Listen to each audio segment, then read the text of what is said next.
So, hello mga idol! Good afternoon! Nandito na naman tayo. Gagawa tayo ng videos kasi merong nag-comment sa akin na nanghihingi ng link ng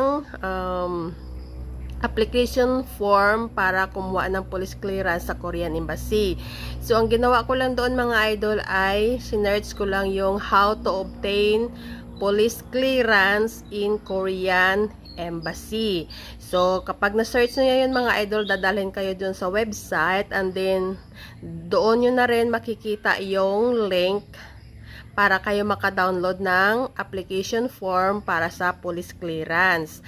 So, ang ano ko lang tips lang mga idol, kapag ka nagpa-print kayo ng application form ay wag yung colored. So, kailangan black and white kasi hindi yung tatanggapin doon sa Korean Embassy. So, wag kayong mag-alala kapag wala kayong mga Xerox copy ng inyong passport kasi hindi na rin kailangan yan doon kasi sila na rin ang nagsi-Xerox ng passport nyo doon. At saka, wag nyong kakalimutang magdala ng passport size na picture. So, yun lang mga idol.